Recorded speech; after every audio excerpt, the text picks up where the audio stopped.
Have occurred. This year we're partnering with Webster University, and Webster University is providing us with these great topics and great speakers. So at this point, I'm going to turn it over to Deborah Kemp. Deborah, you're the campus representative, faculty coordinator for Webster. That's correct. Thank you. I think most of you have probably read the bio about Dr. Alvin Plexico, but in case you missed a few of the points, I'm going to go over a couple. Dr. Plexico right now is serving as management supervisor for the U.S. Navy in the public relations area. He actually works out of his home, but he travels back and forth a lot to Detroit, where the low agency. He previously served as a Pentagon press officer for the Secretary of Defense in Washington, D.C. Before that, he was also the PR officer for the USS Ronald Reagan in Norfolk, Virginia. And before retiring from the Navy, and I guess your retirement was what, last year?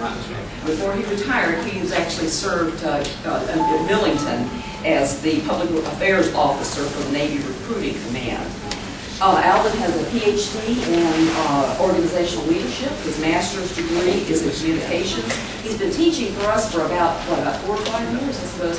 Dr. Plexico teaches managerial leadership. He teaches organizational development and lots of things. Very, very popular, wildly popular with our students. And he's a great speaker, and we're just so delighted that he's going to be here with us this morning. We thank the Bartlett Chamber for promoting this event as well as they've done too. So, Alan, please. Thank you. Good morning, everyone. Good morning. Good morning. As Deborah mentioned, I normally teach. My classes are normally about 4 or 5 hours long, so if I get you out by noon, we're all good. Actually, I was told to speak about an hour, and I want to leave a little time for questions. And so I'm not playing on my smartphone. I'm setting a timer. So what did I just communicate? Time management. What else did I communicate? What's that? Respect. That's exactly right. I respect your time. It's very easy for me to get up and talk about something that I enjoy, which is leadership and communication, especially when we start the question and answer, and we'll go on, and we really will be here till noon. And you're like, I got places to be, children. And it's a nice day out there. I don't want to be stuck in this room all morning. Hopefully you all have a sheet. I did not choose to do PowerPoint this morning. Sometimes it's a little easier to just walk through a little handout, so that's what we're going to do. But first, I want to tell you a story about communication, and this is kind of miscommunication. There was a local florist, and unfortunately this local florist, he probably was not a member of the Bartlett Chamber. If he would still be in business. He went out of business. Unfortunately, this florist went out of business, but it was his own fault. It seems he kept messing up the orders. So, for example, there's a lady, her husband's in Florida on business. She gets a shipment of flowers and a card that reads, "With our deepest sympathy." This doesn't make any sense. She was a little puzzled. But not nearly as puzzled as the poor woman whose husband had just passed away. She gets a card in the mail with her flowers that says, "Hotter here than I expected, you should have come too." So that florist didn't last very long. That's an example of miscommunication.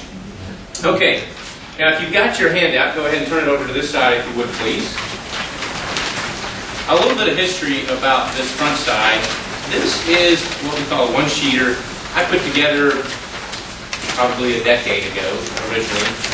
Part of my responsibility when I was in the Navy was help to train senior leaders on how to better communicate. Communicate internally as well as externally, and so I would try to leave people with just one sheet that they could use to help improve their communication. I modify it based upon the audience. I modify it a little bit for you this morning. We'll go through here, and as we go through here, if you have questions, please just ask them. Okay? Deborah mentioned that I was a Pentagon press correspondent. I did that for 3 years, so I promise you there's nothing that you can do to try to get me off my game. You can try, but it would be very hard. As long as you're not Barbara Starr or Jamie McIntyre or Brett Baer, any of those folks, we're going to be just fine. You're going to ask me the tough questions that unfortunately I've had to answer in the past. Hopefully, if you do, then you'll get me off track and Joey or Deborah will get us back on. So I say that, please. Okay, we're going to have a conversation this morning. hopefully you feel comfortable enough to go ahead and raise your hand or just blurt out a question. Because if you have it, chances are there's other people in the room that have the same one. So let's start with the top.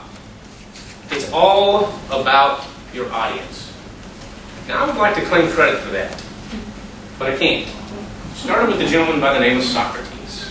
Socrates, Plato, and Aristotle were some of the original orators that we study today when we talk about communication. And Socrates talked about this notion that it's all about your audience. Now when you take that frame of mind, it does a few things for you. The first thing it does is it takes the focus off of you, the speaker, and puts it on the audience where it belongs. That helps you because it helps focus your remarks on what you think will be important for that audience. So, as I was preparing the remarks today, it's not about what Alvin wants to talk about necessarily, it's what I think might be helpful for the Bartlett Chamber of Commerce members. My hope is that when we're done here, you will gain something that you can use for either your leadership and or your communication. The second thing it does is it helps with this thing we call stage fright. Anybody afraid of public speaking? Only a few of you? Well, y'all need to be up here, not me.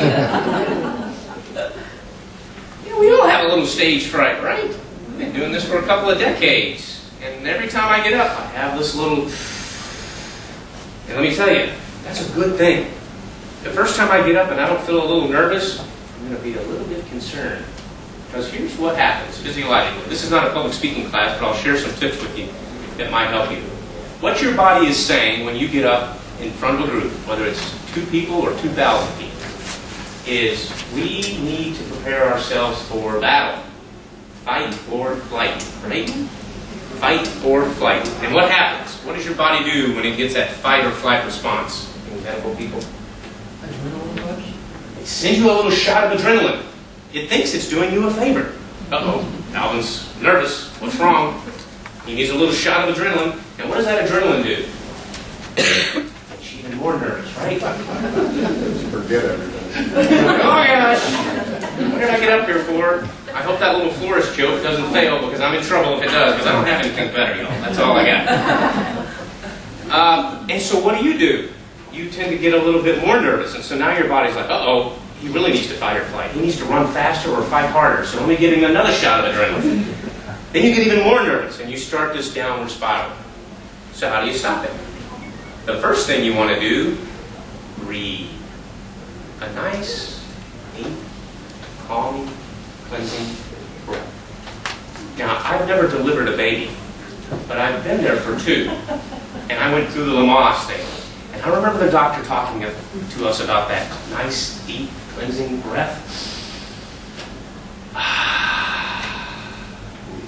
That helps calm the woman down during childbirth. It also helps calm the speaker down during something not quite as traumatic, but something that helps the body understand that, hey, I'm okay.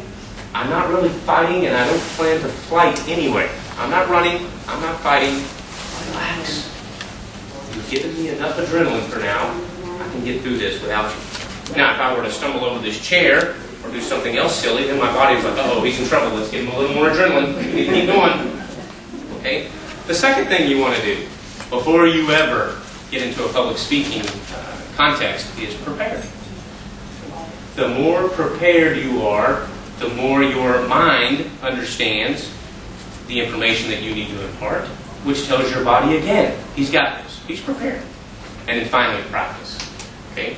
This is a presentation that I've given before. However, I don't trust myself to remember the last time I gave this in an acceptable way.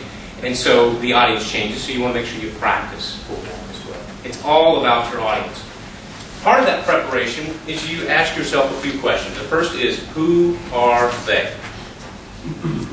Well, what I know about the Chamber of Commerce, because I've spoken at some chambers of commerce before, is that a lot of y'all are in your own business. Many of you are here for a networking opportunity. Most of you care about your community. You would spend the time and your talents in an organization like this. And so those common set of values will help us as we have this conversation. The second question is, what are their needs and interests? Now, I have some idea of what those are, but let me just ask, what are your needs and interests? Why did you get up this morning, hit the alarm clock, decide to get dressed, and instead of going somewhere else, come down here to listen to this Yahoo Babylon for about an hour? Why? What are your needs and interests? It's not a rhetorical question, so I'll just wait until someone answers. Want to be more effective. Good. And what kind of effectiveness are you looking for? Clarity of message. Good. And acknowledgement that there's buy-in. Okay, good. And what do you do? Are you in your own business or? No, I work for Brother. Okay, good. So you have a need to clarify your message there, brother, as well, and to be understood. Excellent, excellent. Thank you. Somebody else. What needs and interests do you have? Mine was twofold: build relationships, which would in turn build my business. Okay. And the second one, quite frankly, was to see what you had to offer, because I'm a student of leadership and Okay. personal interest in mine. So professionally and personally. And on the personal side, I welcome your feedback afterwards. If you're a student of leadership and communication, I can always learn things. So thank you. Anybody else have a need or an interest that you want to share? Remember, it's all about you. Okay, if you come up with something, let me know. As you do your audience analysis, you'll want to ask those questions. What are the needs and the interests? And by the way, this is not just for public speaking. This is for every form of communication, as we'll talk about in just a moment. Then you want to ask, how do I connect with them? All right, so we'll use our chamber. Joey? Yes, Michael. I was just going to say another aspect for people in sales. Sales one-on-one or in small groups is no different than what you were doing. And a good salesman always likes to see other presenters and salesmen in action. Right, you can learn a lot. You Yeah. can emulate those things that you Exactly. find helpful and avoid those things How that... do they organize information? Because that's key to any kind of communication. Good. Also, I'd add my wife also needs it. Well, this is an inside joke, and we have something in common. Deborah's my boss at diversity, so she made me come here too. How do you connect with them? And Michael brings up a good point. Whether you're talking one-on-one across the table trying to sell something, or whether you're talking in a group of 10,000 people in a stadium, you still need to answer that question, how do I connect with them? Now let's go back to a question I got about a week or so, which is very common. Do you need any support material? PowerPoint, audio, visual, those kinds of things. And I thought about it. I had not planned on any, but then I thought, well, there's a couple of videos I might be able to show. And then I chose to avoid that. I thought, you know what, we'll have a better connection if we stick to the script, for lack of a better term, and just have that one-on-one connection and not tie it up around audio visual. There may be some other instances in which that audio visual would be helpful. For example, if we were really having a 4 or 5 hour class, which I normally teach, I'm not going to drone on for 4 or 5 hours without some sort of video, some sort of exercise, something to break that up, right? So you'll want to consider that as well. And then finally, why should they care about what you are communicating or take the action that you are suggesting? Now let me clarify this. Every form of communication boils down to one of two types. You're either communicating to inform or you're communicating to persuade. The principles are the same, but the tactics are just a little bit different. Okay? What do you think this morning? Am I communicating to inform or persuade? Correct. I'm not selling anything. I'm here to inform. Hopefully the information that I provide will be helpful to you. Sometimes it may persuade you to do something. I'll have a small call to action at the end. But essentially my message is one of informing as opposed to persuading. So there's not going to be much salesmanship, things like that. It's simply, this is the information I have. Hopefully it will help you. You will provide information that I will learn as well. Okay, so when you think about that and you think about what do I need to do in order to help inform them, or conversely, if your communication is persuasion, what can I do to help persuade them? All right. Secondly, this morning, every communication has a purpose. Every communication has a purpose, regardless of whether you intend it to or not. A pastor once said that all Christians, or every Christian, is a witness. This is true of other faiths as well. I happen to be a Christian, so that's my perspective. You're a witness. You might be a really bad witness, but you are a witness. Make sure it's a good one. The same is true for communication. Every single thing you do, and certainly what you say, communicates something. I remember when I was working on my master's degree back in the mid-90s, and a professor saying that you cannot not communicate. And of course, the little grammar geek in me is like, can you say that? Well, he's a professor. He can say whatever he wants. But his point was what? What did he mean by you cannot not communicate?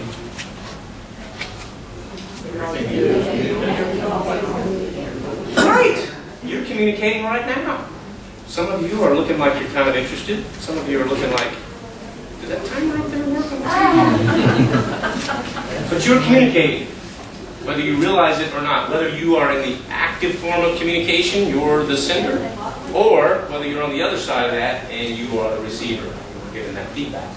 A good communicator understands that. A good communicator takes that feedback and adjusts as necessary in order to make sure that his or her communication is effective. Every communication has a purpose. So if we accept that premise, and I hope that you will, you need to determine what your desired effect is. Dr. Covey, Stephen Covey, 7 Habits of Highly Effective People, and Covey, Oh, yeah. I agree. I am too.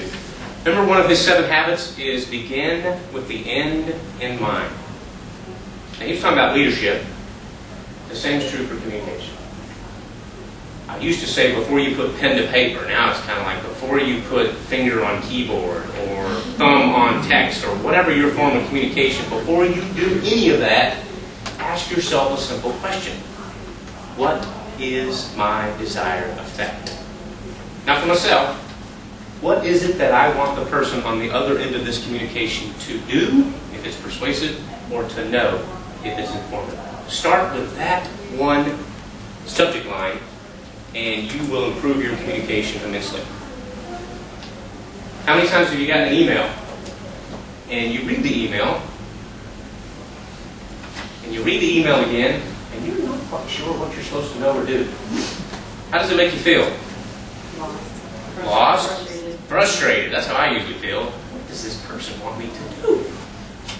Right? We'll talk a little bit more about email and some other ways that you can improve on that a little bit. But the chances are that person had no idea themselves what they wanted. They did not clearly articulate for themselves first what was their desired effect. And if they don't do that, they certainly can't ask someone else to understand what their desired effect is. And then after you do that, and only after you do that, then you want to provide some information based upon your own experiences, the interest of your audience. Sometimes we start there. For example, I was asked to speak on leadership and communication. Wow, I know a little bit about that. Talk about this, that, and the other. Nope, stop. What is the desired effect? What do I want my audience members to take away from the presentation? That's step 1. Then we'll worry about things that I might know that might be helpful to you. Okay, so ask yourself that question as well. And then influence. And you influence, again, going back to the premise that it's all about the audience. Who are they? And what do they need? If you're in business, you know this. What need are you meeting? Because guess what? If you're not meeting a need, how long are you going to be in business? Not long. People don't support you just because they like you. They do it because you're filling a need. Even a nonprofit. There may be some folks who are involved in a nonprofit. Just know that you are feeling a need too.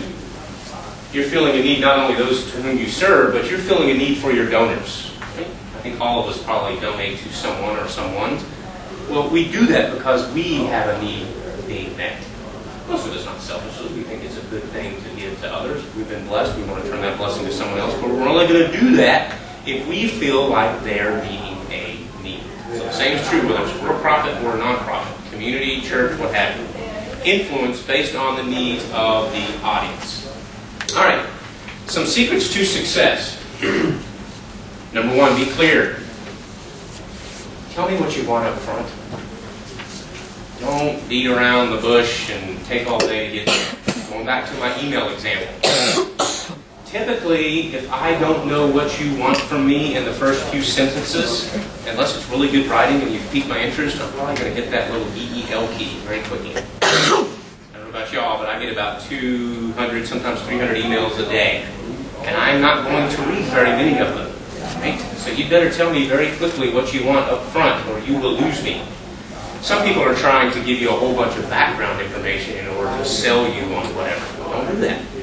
In the military, when I was a commander, we had what we called a bluff.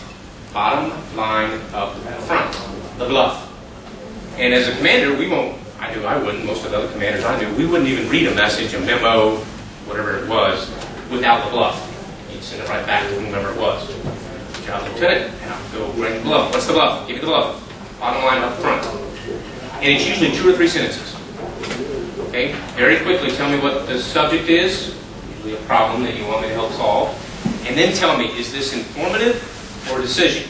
If it's informative, then thank you very much. I appreciate you letting me know. End of the conversation. If it's a decision, in other words, you want me to give you guidance, or you need me to make a command decision, tell me that.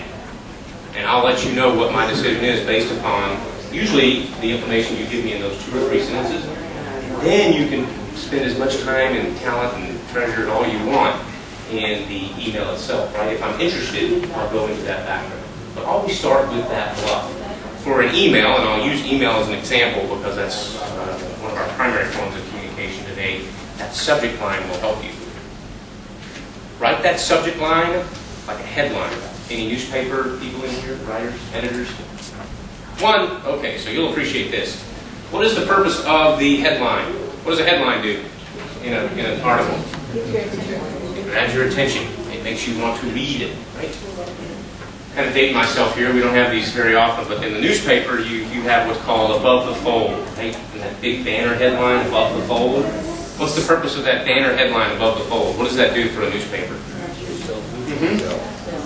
It sells it because some of us still do, but you buy that newspaper out of a machine, right?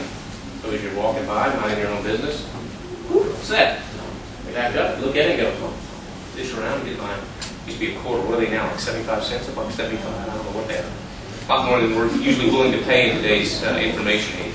The point is that above the page or above the fold headline grabbed your attention, number one, and then it convinced you that you need to spend money on that. Well, guess what? There's something a lot more important than money. It's time. And the subject of your email does the exact same thing as an above-the-fold headline did for the newspapers of old. It takes people's attention or grabs their attention and convinces them you are worth investing time. Okay?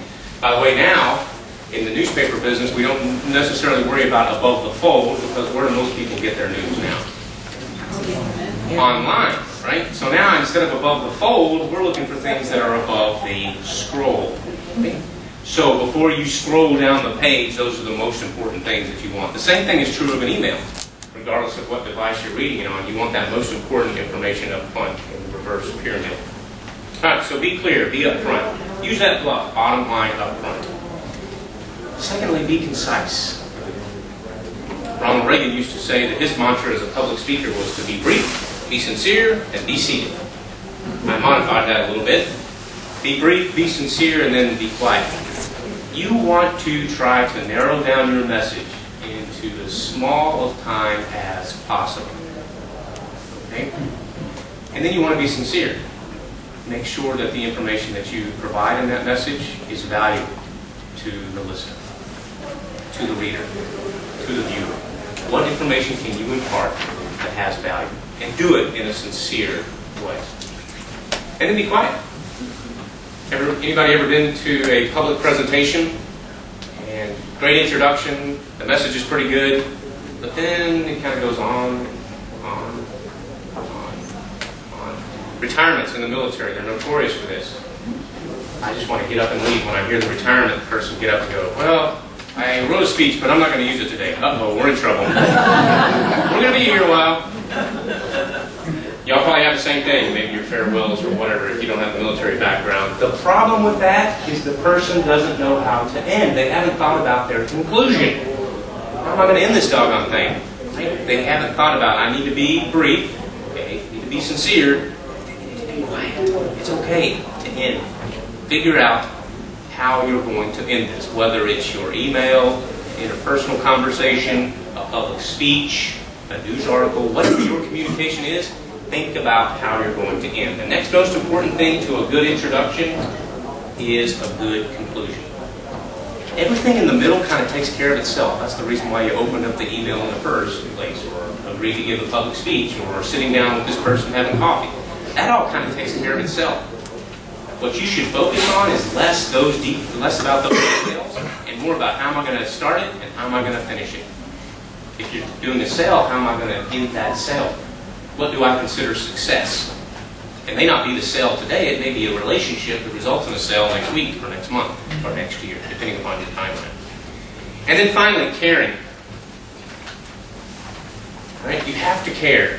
And know this, every single person listens on a frequency that I call WIIFM. What's in it for me? And if you are broadcasting on a frequency other than WIIFM, you're just talking into outer space. People aren't paying attention. If you have not tapped into that what's in it for me, don't bother. Unless you're just singing to hear yourself talk, you're not singing to anyone who cares. What's in it for me? Ask that question. Not for yourself, obviously, but for your audience. I asked that question in a roundabout way this morning when I started talking about what are your needs and interests. Some of you were able to give me some of that, so I knew what was in it for you. Here without clarity. Somebody cared about leadership and communication. Somebody's here because their wife and my boss will be here. What's in it for me? We keep Deborah happy. All right. And then some final thoughts that I'll share with you, and then we'll go on the back and I'll give some time for questions. There's a Jesuit principle that says precision of thought and economy of expression. This is my current email tagline. I like to have these little quotes at the bottom of my email. My current one is this Jesuit principle. Principle of thought, economy of expression. What does that mean? Somebody tell me what that means in your own words. Got two parts. Be specific. I like that. Be specific. Excellent. What else? Also keep it simple, stupid. KISS principle, right? Keep it simple, stupid. Sweetie. What's that? Keep it simple, sweetie. Sweetie. I like that. See, what did I tell you today? I said I would learn something, and I just learned something, so now I have a new acronym. Thank you very much. Keep it simple, sweetie. Although, depending upon to whom I'm speaking. I'll show my wedding ring. Keep it simple, sweetie. But I do like that. That's exactly right. Keep it simple. Think about what you're going to say and how you can say it in the most efficient manner possible. Precision of thought, economy of expression. The book of James, chapter 1, verse 19. Be swift to hear, slow to speak, slow to anger. Depending upon your faith, that may speak with you. You have a different faith. I promise you there's probably some scripture that's like that for just about every faith around. Many of them have commonalities, and this is one. We need to be slow to speak. Certainly slow, if ever, to anger. And we need to be swift to hear. One of the things we didn't talk a lot about, park here for just a minute, is this notion of listening.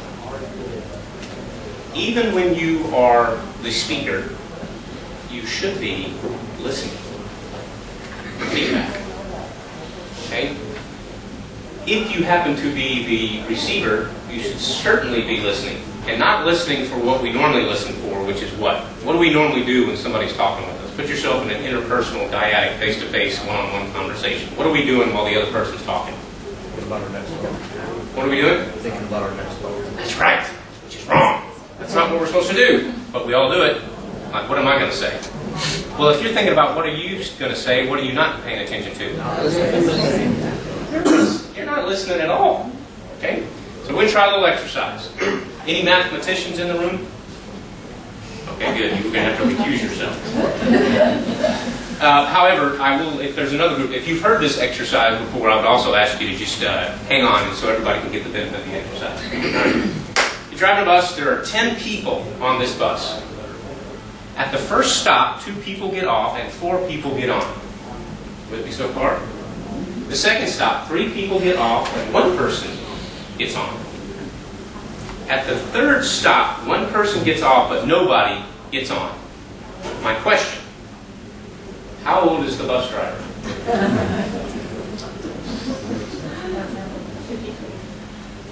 Have you heard it before? Okay, I didn't want to embarrass you. All right, I'm going to start again. Remember, this is a listening exercise. You're driving a bus.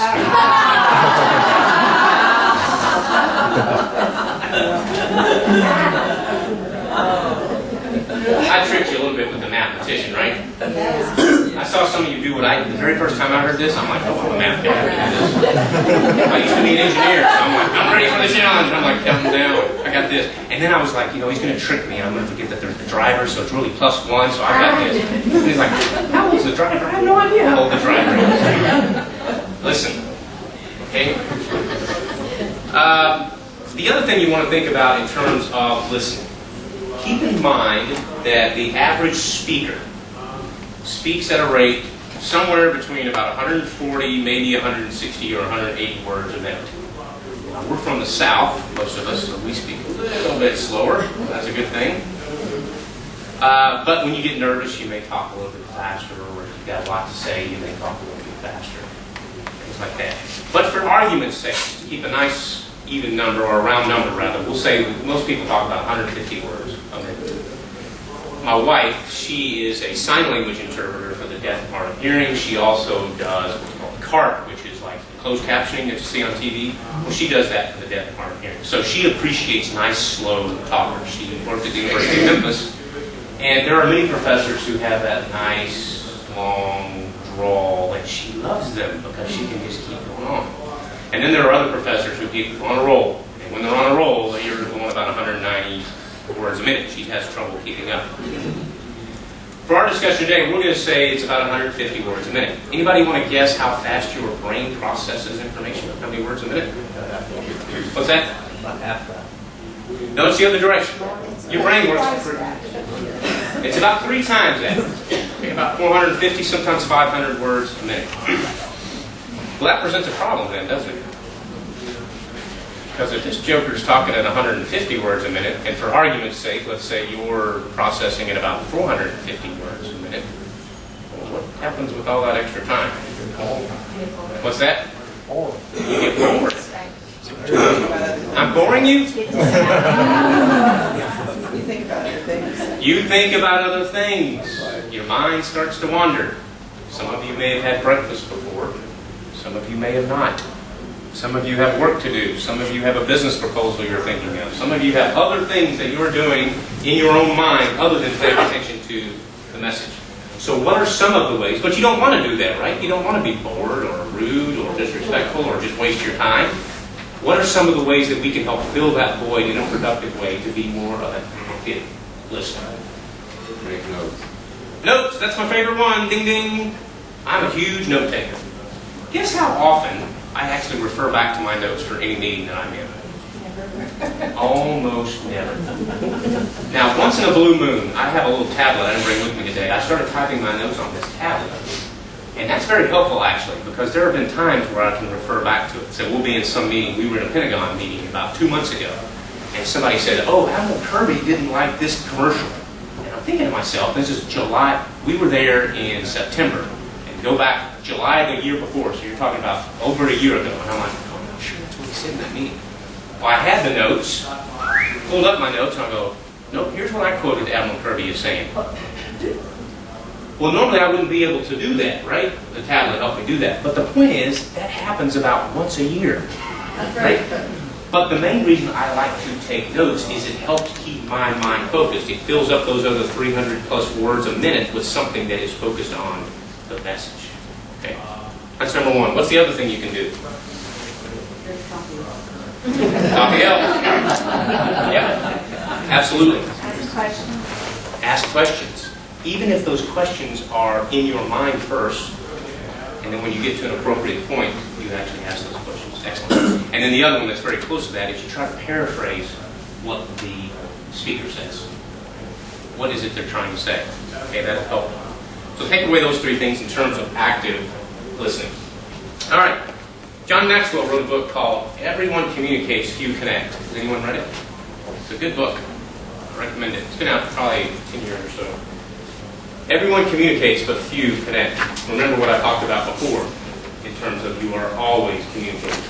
You can never not communicate. But if you want to be an effective communicator, focus less on the communication itself, focus more on the connection. How do I make that connection? And I'll offer some tips when we flip back to the other side on how we can better do that. And then George Bernard Shaw. The single biggest problem in communication is the illusion that it has taken place. The illusion that it has taken place. Anybody know the rule of sevens in terms of communication? The rule of sevens. You have to repeat a message about 7 times in order for an audience to remember it. Anybody ever seen the same commercial over and over and over again? I'm in the ad business, so it's something close to my heart. Sometimes I'm like, I'm not buying their product because I'm tired of watching their commercial over and over. It was good the first time, okay the second time. By the 7th time, but guess what? If I were to get called in a week or so, chances are, unless I've seen that or heard that or read that 7 times, I'm not going to remember it. We're busy people. We have a lot going on. So if in your organization you have a communication problem, and I suspect that all of us have some challenges, you're like, I don't understand. We told the employees they were supposed to do whatever. How come they didn't get it? Well, how many times did you tell them? I sent out that email last week. That's one of 500 emails they got that. That's one. You got 6 more to go. Figure out other ways, and the more varied those ways, the better off your chances will be of success. Okay? So think about that. This is especially true within an organization. When you talk about organizational communication, 7 times. Okay? Now 7 is a number. You may have to do it 10 times. You may only have to do it 3 times. The point is that you're going to have to do it more than 1 time. And the more varied that communication, the better off you will be. Okay? Single biggest problem in communication is the illusion that it has taken place. All right. Let's turn over to the back. Now, if you look at this, this is not a communication class, otherwise we could get into the nitty-gritty and geek out on you the whole media richness theory. It's a lot of fun. When I first studied this, I'm kind of aging myself a little bit, a lot of these things weren't on there. Like we didn't have email or instant message or web blogs. Didn't even have video conferencing back then. So this was a lot simpler. It's become a little bit more complex, maybe somewhat more confusing. Certainly a lot more challenging, but with every challenge comes an opportunity. So I think it's great that we have these different forms of communication because now we can open up our aperture in terms of the ways in which we communicate. All right, let's start up at the top right. What is known as dyadic communication. Face-to-face, eye-to-eye. It typically works best, if you want to narrow it down, person-to-person. One-on-one. There is no richer form of communication than face-to-face. And when I say richer, I mean rich in terms of like chocolate rich, right? This is good. But I'm also talking about rich in terms of expensive. Why do I say that face-to-face communication is expensive? Why is that? That's the most valuable asset we have, which is time. We are engaged in what's now known as synchronous communication. Synchronous meaning we are in the same place at the same time. It costs us. How long did it take you to get here this morning? Somebody tell me. 45. Yeah, about 45 minutes. That's about my drive as well. So you're talking about an hour and a half if you go straight home. Plus my droning on for an hour, so that's 2.5 hours. Let's ballpark it and say you can spend 2.5, 3 hours. That's a good chunk of time, right? That's rich. Okay? But hopefully the payoff is better. Let's go to a different form of communication. Let's say that we couldn't get together and we decided to do this on a teleconference. Anybody participate in teleconferences? Yeah, I work from home, so I'm on teleconferences just about all day. Well, they're not nearly as rich because I still have to be at a place at a certain time, but not the same place. But I have to be at least on that call for that period of time. But what do I give up on that call that we get here that I wouldn't get on that call? Travel time. I save on travel time. I certainly do. And then what do I give up for that? Everything has a cost, right? So what do I give up by being on the telephone as opposed to face-to-face? The nonverbals. Right? I have no idea what that other person's doing on the other end. Now, I don't want to put anybody on report. But I told you I work from home, so I'm on teleconferences all the time. Is anybody, while they're on a teleconference, doing something else at work? It may not even work related. Hopefully it's work related. Right? Are you really paying that much attention to the call as opposed to, well, let me go check this email, or I've got this other assignment due in an hour, I better work on that. Which means you've now divided your own attention between what's going on the conference call and something else that you need to do. Okay? A little harder to do that when you're in face-to-face, dyadic, eye-to-eye communication. All right, video conference. They are not as good as face-to-face, but they're certainly better than a teleconference, right? Because you can at least see the person on the other end. They're also somewhat expensive. They come down in price quite a bit. They used to be very, very expensive. I remember paying about $8 to $12 a minute to set up video teleconference calls. That adds up over time. But it's not nearly as expensive as flying someone to Washington, D.C. or San Diego or wherever. So in terms of that, you still save a lot of money. The telephone. Okay, we talked about the teleconference. Telephone, you have to be at a place at one time, but you don't have to be in the same place, right? But you don't get all those nonverbals. You don't really know what that person is looking at, doing things like that. However, you do get what? Some tone. You get the person's voice. Are they upset? Are they sad? Are they happy about this? All those kinds of things come through in a telephone that don't necessarily come through in some of the other things, such as, we'll skip over instant messaging and go to email. Now here's the thing about email. How many people, if I asked you, were to say, I don't get enough emails in a day? I need to sign up for a few email lists because I don't get enough in a day. Okay, conversely, how many people think they get too many emails in a day? About 3/4 of you. Most people, when asked, they'll say, I get too many emails in a day. And then we'll ask them, what is your preferred method of communication for organizations? What do you think they say? Just email me. Yeah. But you already get to it. Just email me. I got it. I'll take care of it if you email me. You get too many emails? Yep, I get too many emails. You want me to email you about that? Yep, go ahead and email me. It's a paradox, right? Why do we like emails? It reminds you. Time. We have moved from synchronous, meaning same place, same time, to asynchronous. I can look at that email or not, anytime, day or night. Okay? That was a huge leap in terms of communication. I can look at it right now if I want to, but I don't have to at all. Okay? We don't have time to discuss it today, but there's some tools and techniques you can use in terms of email prioritization, organization, things like that. So, we'll use that email as an example. You send out an email to a colleague, and you get an email right back. And it's not good. You didn't intend for there to be misinformation. You certainly didn't send it with the intent of angering someone. But whose mood determines the reception of that email? Bingo! They're having a bad morning. Right? And you just touched a nerve. Or they had a meeting on this yesterday when you were off and you didn't have all that information, and so now you just wasted their time and made them angry. So what do? You sent the email, you get a curt reply, making clear they're not happy. Now what do?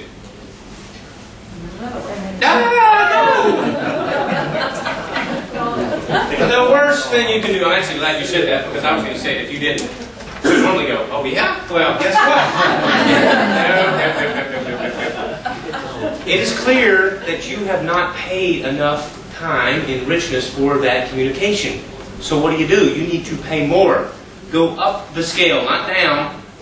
You're going to have to invest a little more time for a richer form of communication because you have been misunderstood, which means we don't have enough information. Okay?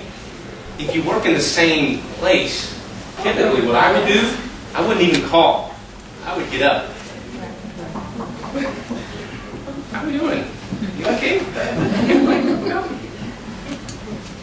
Hey, I wasn't here yesterday, so I might have missed something. I apologize, but that was not the intent of my email. And what happens when you come in with that kind of attitude? Yeah. De-escalate the situation. Yeah, it's like, dude, I'm sorry. If you got time, I'll tell you about this problem I'm having with my oldest child right now, but it's not about you. So please sit down, let's work this out. I know what you're trying to get to. That's almost always the response, right? As opposed to this little, war back and forth with emails. Phone calls will work too, because now we have a richer form of communication. You can say through your voice, I'm sorry, I didn't mean to upset you. I think I might have been misunderstood.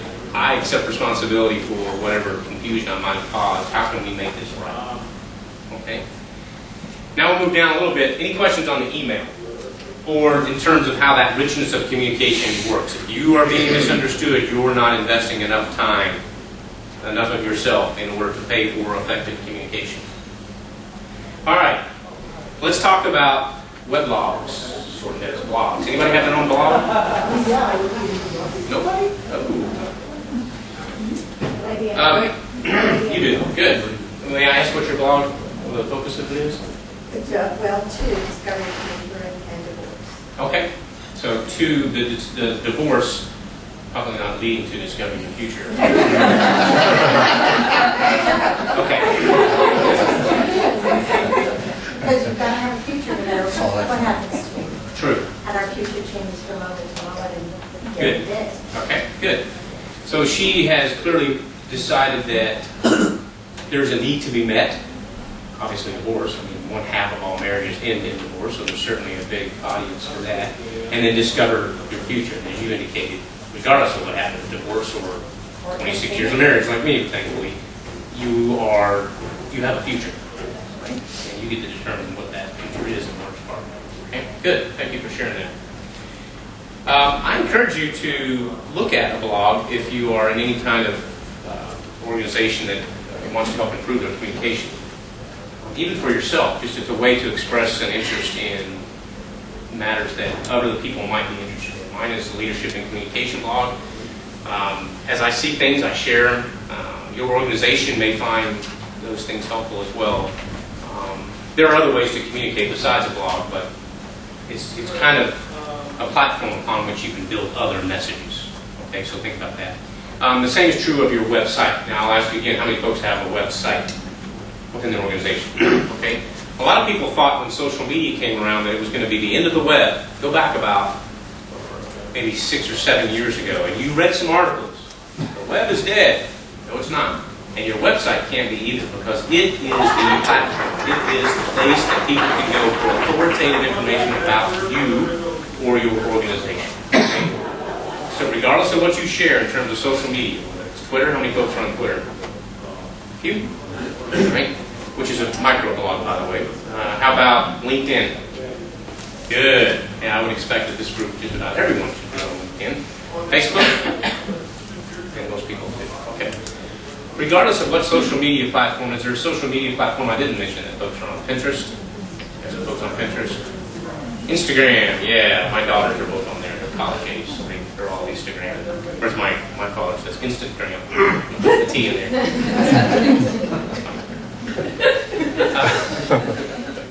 Let it go. That's what I told my daughters. I'm like, just let it go. Because he wanted to see some pictures. He goes, I can't get on this Instagram. I looked it up and I can't find it. Let me help you. Take the T out. It's fine. All right. But the idea is that regardless of what communication platform you use, whether it's the latest thing to come down or face-to-face, which we've been doing forever, the principles of communication are essentially the same. Tactics change, the strategy and the principles you use will stay the same. Don't tweet it if you can Facebook it. Don't Facebook it. It would be better to just put it on your blog and send out an email, or your website and send out an email. Don't do any of those things if it would be better for you to pick up the phone and call them. Okay? Think about the message. Think more importantly about the audience. What are those effects that you were trying to achieve? And we can have a whole other class on social social media in terms of what to do and what not to do. We'll save that for another day. You can look at athletes today and see what they're saying and doing and getting themselves in trouble. We make fun of it. All right. Any questions about the richness of communication? Does that make sense in terms of how this all lines out? Again, I love the theory, that media richness theory. I like this because it kind of puts a practical message to that. All right. Got another story for you before I turn it over to Joey. He's got a few things to say. There was a guy who moved from the city out to the farm, and he wanted to be a farmer. Went to the local co-op. He said, "I'll buy 100 chicks." And the co-op said, "Okay, there's 100 baby chicks." Next week, the would-be farmer comes back and he says, "I need 200 of those baby chicks." The co-op man says, "Okay, there's 200 baby chicks." Third week, would-be farmer comes in and he goes, "I'm going to need about 500 of those baby chicks." And the co-op man says, "You must be doing really, really well." The guy says, "No, just the opposite. I must be reading the directions wrong. I'm either planting them too deep or too far apart. They're not growing at all." I told you the jokes didn't get any better. An example of miscommunication. Well, look, I have a couple of things that I'll leave you with. Number one, some of y'all I suspect are interested in leadership and communication, otherwise you wouldn't be here. I'll put in a plug for an organization that I've been a part of for a long time, and I pass it on to you as well for your consideration. It's a group called Toastmasters. Does anybody belong to Toastmasters? No one. Two. Excellent. Are they in Bartlett? Or Memphis? Collierville. Okay. There are about 90 Toastmasters groups in the greater Mid-South area. 90. Okay, now I say that because that means there's a Toastmasters group that meets anytime, any day, just about anywhere that works for you. Okay? They're in Collierville. Are you going to the spring conference? You should. If you want to find it, look it up, toastmasters.org. Plug in your zip code, and they'll find one close to you. I have cards up here. You can look up me, and I don't get paid by Toastmasters, by the way. I only share that because it did a lot for me, and I like to return the favor to other people. And it sounds like you have a couple of members. They can attest to the value of Toastmasters as well. But I usually get that question, what can I do to improve my leadership and communication? There's no organization that will help you better for leadership and communication than Toastmasters, so I want to share that with you. And then finally, I want to thank my host, I guess, in terms of the chamber itself, but also for the Webster University Speaker Series. And with that, I'll turn it over to Dr. Joey Edwards. Joe, please come on. And thank you very much for your time.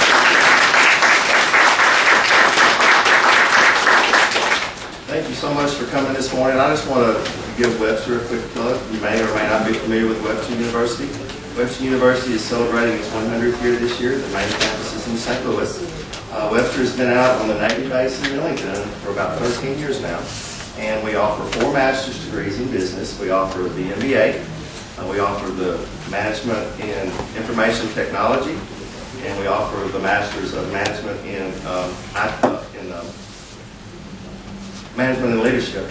MBA, management and leadership, information technology, and masters of human resources management. But we're offering 2 new programs this fall that I think you or someone in your organization may be interested in. One is we're going to offer the 1-year MBA, which is going to be offered at night primarily. It begins in August, and it lasts for 1 year, as it says.